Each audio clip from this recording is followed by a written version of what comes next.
Sahabatku, setiap kita memiliki keyakinan tertentu yang sudah terlanjur terprogram ke dalam pikiran bawah sadar.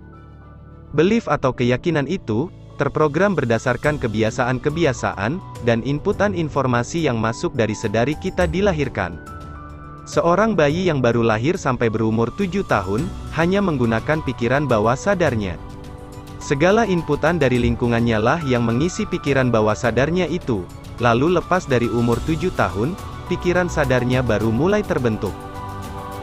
Pikiran sadar adalah pikiran yang biasa kita gunakan dalam keadaan sehari-hari, di mana pikiran sadar bertugas mengidentifikasi informasi-informasi yang terinput, menganalisanya, serta melakukan perbandingan untuk mengambil keputusan. Uniknya apa yang dilakukan oleh pikiran sadar selalu tergantung dari pikiran bawah sadarnya, jadi pikiran sadar bukan bagian yang terpisah dari pikiran bawah sadar, melainkan cerminan dari pikiran bawah sadar itu sendiri. Itulah kenapa, pikiran bawah sadar memegang peranan yang sangat penting dalam perjalanan hidup seseorang. Apapun yang Anda yakini dalam hidup Anda, tersimpan dalam program pikiran bawah sadar, baik keyakinan tentang diri sendiri, lingkungan, percintaan, kesuksesan, ketakutan, sampai bahkan hal yang sepele seperti memilih warna dan makanan favorit. Saking mendominasinya, sampai-sampai para ilmuwan mengatakan, kalau pikiran bawah sadar beroperasi 95% dalam kehidupan seseorang, dan hanya 5% saja porsi kita dalam menggunakan pikiran sadar. Sebenarnya, dominasi pikiran bawah sadar ini bukan masalah bila pikiran bawah sadar kita sudah terprogram sesuai dengan nilai kesejahteraan diri dan fungsi diri yang sesungguhnya. Masalah justru muncul saat kita masih menyimpan program-program keyakinan bawah sadar yang justru membatasi perkembangan diri kita sendiri, yaitu berupa keyakinan-keyakinan yang menghambat diri dari menjadi versi terbaiknya. Itulah yang disebut dengan limited belief, yaitu program keyakinan pikiran bawah sadar, yang membatasi diri seseorang untuk berkembang. Kadang tanpa kita sadari, diri kita menyimpan keyakinan-keyakinan yang mempengaruhi perkembangan diri sendiri. Keyakinan yang membatasi itu bisa didapat dari orang tua, lingkungan, pengalaman buruk yang tidak dijadikan pelajaran, dan reaksi emosional yang tidak diarahkan.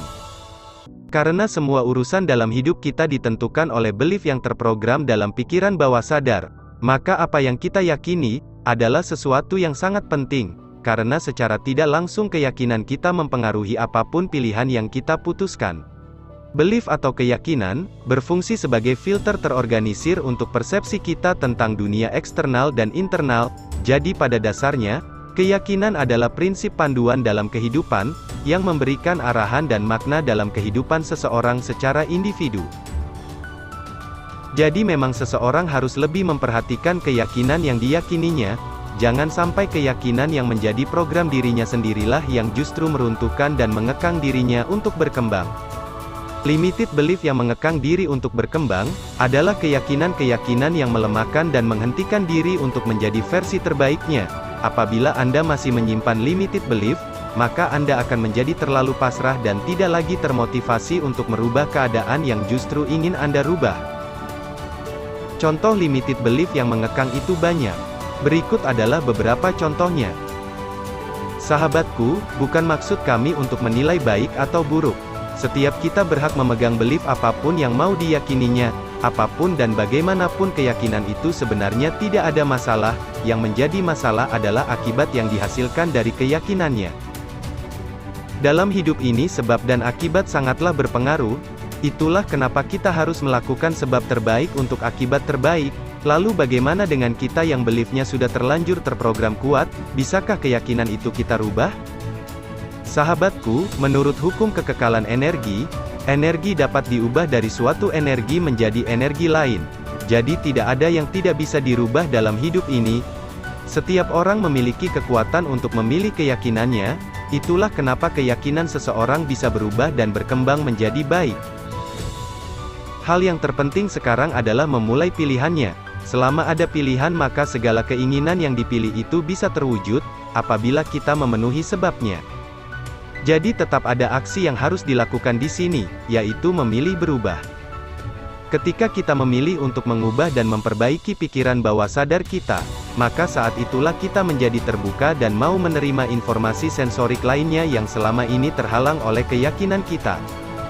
Aksi awal ini adalah hal yang penting, karena cara utama untuk merubah dan memperbaiki keyakinan bawah sadar adalah dengan membuka wawasan diri.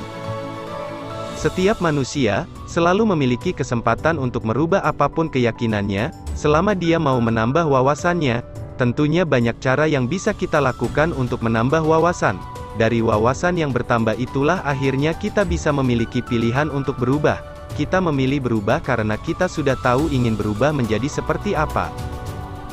Setelah kita sudah tahu ingin berubah menjadi seperti apa, maka saatnya kita masuk ke dalam langkah kedua, yaitu melakukan perubahannya. Sahabatku, kesadaran manusia adalah penuntun yang sabar. Satu-satunya cara untuk merubah limited belief adalah, kita harus menjadi sadar untuk masuk ke dalam diri dan mengakui tiap-tiap belief yang kita miliki.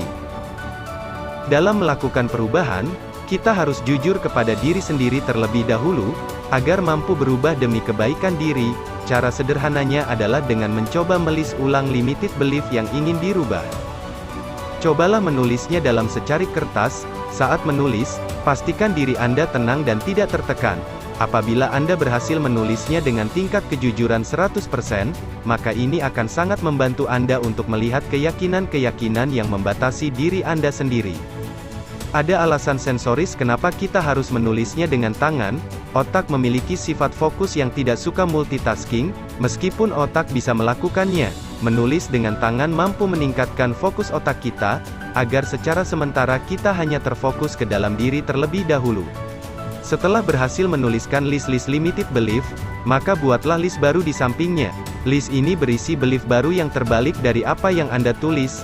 Anda boleh menulis keyakinan baru yang sesuai dengan keinginan Anda di sini. Pastinya keyakinan baru ini harus lebih mendukung dan tidak membatasi. Hal yang membatasi diri biasanya adalah penilaian kita keluar diri, di mana kita membandingkan diri kita dengan orang lain. Apabila hal ini muncul, maka pahamilah kalau keyakinan kita tidak harus sama dengan keyakinan orang lain. Perbedaan dalam berkeyakinan adalah hak individual, karena keyakinan seseorang menjadi kenyataan hidupnya secara individu. Ingat satu hal, Zat Maha selalu menginginkan yang terbaik bagi makhluknya. Saatnya mengembalikan kembali kemurnian bentukannya, dengan selalu menanam keyakinan yang tulus sesuai keunikan diri sendiri.